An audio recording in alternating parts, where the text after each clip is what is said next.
Jibril berkata, ya Rasulullah, di depan ada malaikat Israel mau masuk. Kata Rasulullah, boleh masuk, silakan. Kemudian malaikat Israel mengucapkan salam, dan setelah mengucapkan salam, malaikat Israel menawarkan, ya Rasulullah, aku disuruh oleh Allah untuk mencabut nyawamu atau membiarkan engkau. Dalam riwayat, aku disuruh oleh Allah untuk memberikan pilihan kepadamu, al-baqa' fid dunya, tetap di dunia, atau ar-rafiqal a'la, atau dengan Allah. Nabi Muhammad menjawab, ar-rafiqal a'la, dengan Allah. Kemudian setelah itu Nabi Muhammad berdoa agar umatnya selamat. Setelah ada jaminan umatnya selamat, malaikat Israel, sudahlah, cabut nyawaku kalau memang sudah waktuku. Mulailah Nabi Muhammad dicabut nyawa beliau oleh malaikat Israel. Dan di saat Nabi Muhammad mulai dicabut nyawa beliau oleh malaikat Israel, Nabi Muhammad mengatakan, mahadha, apa ini wahai Israel? Malaikat Israel kemudian menjawab, ya Rasulullah, itu adalah sakaratul maut, itu adalah sakitnya di dalam kematian. Kemudian Nabi Muhammad mengangkat tangannya sambil berucap, la ilaha illallah, inna lil mauti la sakarat, tidak ada Tuhan selain Allah, sungguh di dalam kematian ada sakitnya, sakit kematian, yaitu sakaratul maut. Kemudian Nabi Muhammad memohon, ya Allah, Allahumma khafif alayya sakaratul maut, ya Allah, ringankan sakaratul mautku ini, ya Allah. Dijawab oleh malaikat Israel, ya Rasulullah, itu sudah aku ringankan 70 kali. Nabi Muhammad menoleh, apa malaikat Israel? Sudah kau ringankan 70 kali keringanan? Iya ya Rasulullah, sungguh aku tidak pernah mencabut seorang hamba lebih lembut dari cara mencabut nyawamu. Ini sudah aku ringankan 70 kali. Setelah itu justru Nabi Muhammad menangis, Israel, 70 kali rasanya masih sakit. Iya ya Rasulullah, memang itu sakaratul maut. Lalu bagaimana engkau mencabut umatku, wahai Israel? Allah, yang diingat siapa? Umat. Kalau engkau mencabutku dengan ringan seperti ini masih sakit, bagaimana engkau mencabut umatku, ya Israel? Dijawab oleh malaikat Israel, umatmu manusia biasa, ya aku cabut. Ya Rasulullah, begitu saja. Ya sudah, begitu habis. Nabi Muhammad menangis. Tiba-tiba Nabi Muhammad mengangkat tangan dan memohon kepada Allah, Allah, Allah, inna lil mauti la sakarat, la ilaha illallah, inna lil mauti la sakarat, sungguh di dalam kematian ada sakaratul maut. Allahumma khaffif ala ummati sakarat maut, ya Allah, ringankan dari umatku sakaratul maut, wa thaqqil alayya, dan bebankan kepadaku. Sampai tidak sadar doanya Nabi Muhammad seperti itu, thaqqil alayya, itu doa cinta. Seorang ibu yang pernah punya anak, tuh lihat kalau doa Rasulullah ini masih dilakukan. Bagaimana Rasulullah bisa doa begitu? Itu bahasa cinta yang tidak bisa diterjemahkan dengan oleh akal. Seorang ibu kadang-kadang, ibu yang di belakang nih, ibu mau dikasih sakit oleh Allah? Mau, Bu? Ibu jauh sekali. Ibu mau dikasih sakit? Jawabnya tidak mau. Tapi suatu ketika seorang ibu melihat anaknya sakit, ngomong, sudahlah nak, jangan kamu yang sakit, biar ibu yang sakit. Ada atau tidak? Kenapa ngomong begitu? Itu bahasa cinta itu. Tidak rela kalau anak ini sakit, biar aku saja yang sakit. Itu yang dirasakan Rasulullah. Sakaratul maut begitu sakitnya, membayangkan betapa sakitnya umat Nabi Muhammad di saat dicabut nyawa beliau. Maka Rasulullah mengatakan, ya Allah, ringankan sakaratul maut dari umatku, bebankan kepadaku saja, ya Allah. Wala sawfa yu'tika fatarda. Permintaan Nabi Muhammad tidak ditolak oleh Allah, dikabul dan dikabul, wahai Muhammad. Sallu ala Nabi Muhammad. Dan benar, sakaratul maut kita ditahan oleh Rasulullah, ditanggung oleh Rasulullah, sehingga digambarkan oleh Imam Bukhari di saat Nabi Muhammad dicabut nyawa beliau, Siti Aisyah yang ada di situ. Rasulullah berada di pangkuan Siti Aisyah, yang saat itu Siti Aisyah melihat keringat dingin keluar dari kening Rasulullah. Siti Aisyah tidak pernah melihat keringat keluar seperti itu. Bahkan di saat dipegang kepala Rasulullah, panasnya melebihi dari panasnya orang biasa. Setiap kali ada kain dicelupkan di air, ditempelkan di kening Rasulullah langsung mengering. Saat itu Nabi Muhammad mengucapkan kalimat la ilaha illallah innal lil mauti la sakarat. Kemudian Nabi Muhammad berpesan dengan banyak pesan, dan di antara pesan Rasulullah adalah akri minni ala ummati salam, akri minni salam ala ummati wa ala man ittaba'ani wa ala man tabi'ani min ila yaumil qiyamati. Aku titip salam kepada umatku dan orang yang mengikutiku sampai hari kiamat. Sadari salam Rasulullah. Sebelum meninggal masih ingat titip salam. Salam kepada siapa? Bukan salam kepada siapa-siapa, tapi salam kepada kita. Maka mari kita mengucapkan salam kepada Rasulullah, karena Rasulullah sudah salam duluan kepada kita. Mari kita sejenak bersalam kepada Rasulullah dan hadirkan Rasulullah ada di mata kita dan di hati kita. Mari kita bersama-sama mengucapkan salam. Assalamualaikum ya Rasulullah.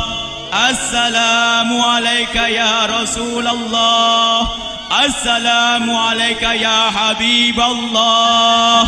Assalamualaikum ya Nabi Allah. Rasulullah mengucapkan salam untuk kita. Dan di saat itu Rasulullah keringat dingin keluar, maka oleh Siti Aisyah diusap. Oleh Siti Aisyah diusap, bayangkan saat itu Nabi Muhammad di pangkuan Siti Aisyah dan diusap oleh Siti Aisyah. Siti Aisyah berkata, keringat Rasulullah mengucur deras hingga aku usap, dan aku usap dengan tangannya Rasulullah. Diusap dengan tangannya Rasulullah. Siti Aisyah memegang tangan Rasulullah sendiri yang digunakan untuk mengusap keringat Rasulullah. Sahabat bertanya, Aisyah, kenapa harus dengan tangan Rasulullah tidak dengan tanganmu? Lihat jawab Siti Aisyah, karena tangan Rasulullah lebih lembut dari tanganku. Sallu ala Nabi Muhammad. Masih sempat nyanjung itu sahabat Nabi. Dalam keadaan begitu masih menyadari kelembutan tangan Rasulullah, jasad Rasulullah, kemuliaan Rasulullah sallallahu alaihi wasallam. Dan aku lebih menginginkan bahwasanya yang menyentuh jidat Nabi Muhammad adalah tangan yang paling mulia di dunia dan di akhirat. Siti Aisyah nggak berani menyentuhkan. Pengennya yang disentuhkan di kening Rasulullah adalah tangannya Rasulullah sallallahu alaihi wasallam. Kemudian setelah itu Nabi Muhammad merasakan sakit yang sangat untuk kita. Kemudian Nabi Muhammad mengangkat tangan tinggi-tinggi mengucapkan la ilaha illallah inna lil mauti la sakarat. Tiba-tiba tangan itu semakin turun dan ditangkap oleh Siti Aisyah. Dan di saat tangan itu jatuh di tangan Siti Aisyah, kemudian tiba-tiba paha Siti Aisyah merasakan berat kepala suci Rasulullah. Dan saat itu Siti Aisyah sadar bahwasanya Rasulullah sudah kembali kepada Allah Subhanahu wa taala. Sallu ala Nabi Muhammad. Siti Aisyah bingung di saat melihat seperti itu. Ditaruh pelan-pelan wajah Rasulullah, sambil menangis lalu berkata, Rasulullah sudah meninggal. Para sahabat Nabi pada bingung. Sayyidina Ali tiba-tiba terduduk, nggak bisa berdiri. Sayyidina Utsman nggak bisa ngomong. Ada orang Sayyidina Zaid berkata, aku baru melihat Rasulullah. Setelah ini aku tidak mau melihat lagi selain Rasulullah. Ya Allah, butakan mataku. Aku tidak ingin aku kotori mataku dengan selain Rasulullah. Dan dibutakan oleh Allah. Bermacam-macam kejadian saat itu. Madinah heboh luar biasa dengan meninggalnya Rasulullah sallallahu alaihi wasallam. Dan sungguh meninggalnya Nabi Muhammad adalah menghidupkan hati yang mati kalau orang faham. Tiba-tiba Sayyidina Abu Bakar datang. Setelah Sayyidina Umar mengatakan, siapa yang mengatakan Muhammad meninggal akan aku penggal lehernya. Jangan seperti orang-orang Nabi Muhammad sekarang lagi pergi seperti waktu Musa pergi kepada Tuhannya, kepada Allah, nanti akan kembali kepada kita. Muhammad belum meninggal. Ini adalah karena kecintaan Sayyidina Umar bin Khattab, tidak ingin Nabi Muhammad pergi. Tiba-tiba datang Sayyidina Abu Bakar As-Siddiq lalu masuk ke kamarnya Rasulullah, lalu masuk kepada Rasulullah, kemudian mengecup kening Rasulullah. Dan Sayyidina Abu Bakar berkata, ya Rasulullah, tibta hayyan wa mayyita. Ya Rasulullah, engkau tetap harum dalam keadaan hidup dan harum setelah meninggal dunia. Sallu ala Nabi Muhammad. Hingga sampai setelah hari besoknya meninggal Rasulullah, Senin sore, Selasa malam, Rabu dikubur Rasulullah sallallahu alaihi wasallam. Setelah dikubur, Sayyidat Fatimah bertanya kepada Sayyidina Abdullah ibn Abbas, Sayyidina Anas, wahai Anas, hai Anas, sambil menangis Sayyidat Fatimah Zahra, hai Anas, bagaimana engkau tega? Atabat anfusukum an tahtu ra'sa Rasulillah. Apakah engkau rela menaburkan debu di atas kepala Rasulullah? Sayyidina Anas menangis kaget, ya wahai binta Rasulullah, kalau kami tidak dilupakan oleh Allah, niscaya tidak ada yang bisa mengubur Rasulullah. Jadi saat itu dilupakan oleh Allah, sehingga mereka tidak menyadari melakukan itu semua. Kalau mereka sadar, tidak akan bisa mengubur Rasulullah sallallahu alaihi wasallam. Ini yang diungkapkan oleh Sayyidina Anas, kalau seandainya kami tidak dilupakan oleh Allah, niscaya kami tidak akan mampu mengubur Rasulullah sallallahu alaihi wasallam.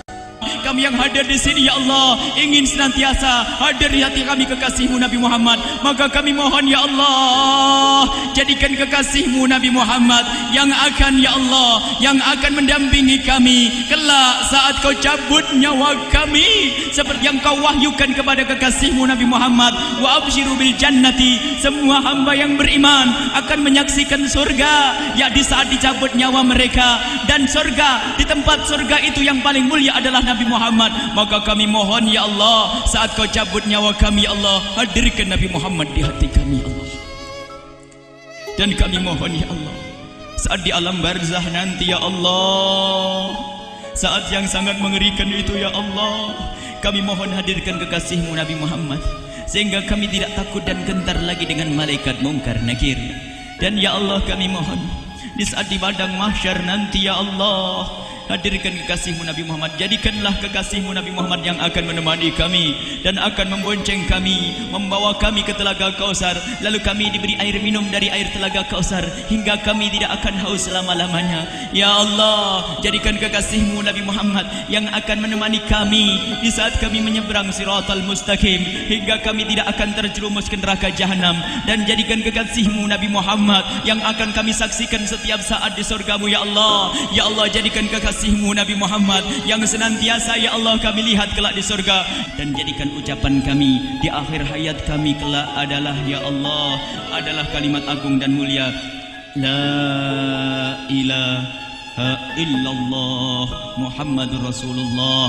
La ilaha illallah Muhammadur Rasulullah. La ilaha illallah Muhammadur Rasulullah sallallahu